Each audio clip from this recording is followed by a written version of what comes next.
आपको लगता है कि नवाज शरीफ के यहाँ जाना एक गलती थी क्योंकि बाद में उन्होंने यहाँ आतंकवादी हमले करवाए? जब वो शपथ समारोह में आए थे तो जो मैंने आपको रशिया की बात बताई थी, उसी दिन मैं अफगानिस्तान दूसरे दिन गया था। मेरा अफगानिस्तान में कार्यक्रम था और शाम को मुझे हिंदुस्तान लौटना था क्योंकि अटल जी का 25 दिसंबर जन्मदिन था। तो मैंने जन्मदिन की बधाई के लिए नवाज शरीफ को फ़ोन किया था काबुल से। तो मैंने कहा, मियाँ साहब कहाँ हो?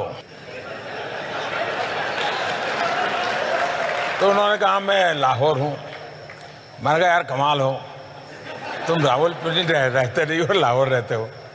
तो उन्होंने कहा कि मेरी भांजी की शादी है, इसलिए मैं लाहौर आया हूँ और परिवार के सब लोग यहाँ पर हैं।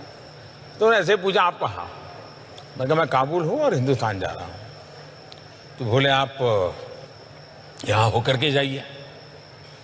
मैंने कहा, भाई अब अचानक तो कैसे बनाऊंगा? नहीं, बोले आप जाते हैं, बोले हम 10 मिनट के लिए मिल लेंगे, आप आइए।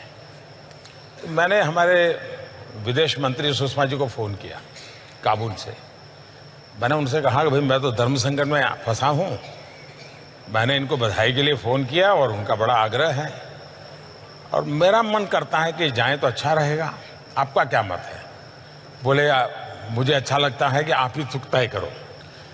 बाद में मैंने हमारे NSA को, SPG को, सबको बुलाया तो सब परेशान थे कि साहब हमारे पास न वीज़ा है, न सिक्योरिटी अरेंजमेंट है, न वहाँ कोई अता पता है, सीधे जाके लैंड करें। मैंने कहा, चलो यार देखा जाएगा।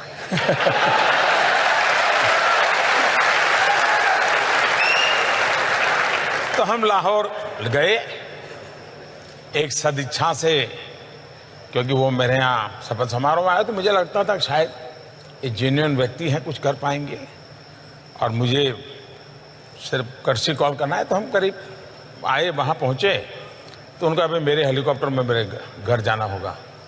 नॉर्मली एक देश का मुखिया दूसरे देश में किसी दूसरे के जहाज में नहीं बैठता है, सोचता है 50 बार। मैंने कहा, चलो यार। तो हम उनके हेलीकॉप्टर में बैठ गए। तो उनके हेलीकॉप्टर में हम गए, उनके परिवारजनों से मिले, चाय वगैरह पिया, गुड़ी गुड़ी बातें हुई। बाकी तो कोई सीरियस नहीं, काफ़ी लोग थे हम लोग। लेकिन पूरे पाकिस्तान में एक मैसेज गया कि भारत सचमुच में पाकिस्तान का बुरा नहीं चाहता है। और ये सबसे बड़ी सफलता थी मेरी 1 घंटे की इस विजिट की।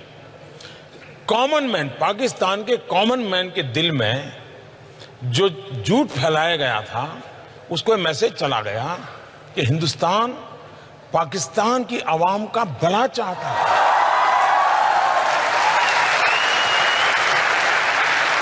हम वापिस आए, लेकिन एक ही हफ्ते में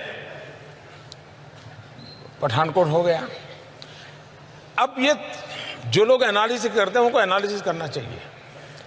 अगर मेरी तरफ से ये 2 जेस्चर न हुए होते, एक शपथ समारोह में बुलाना, दूसरा काबुल से आते समय कुछ समय रुक करके लाहौर में मिलना, इन 2 का इतना पॉजिटिव एनवायरनमेंट था कि विश्व को पठानकोट, उरी के बाद की घटनाएं या पुलवामा, ये समझाने में मुझे मेहनत ही नहीं पड़ रही है।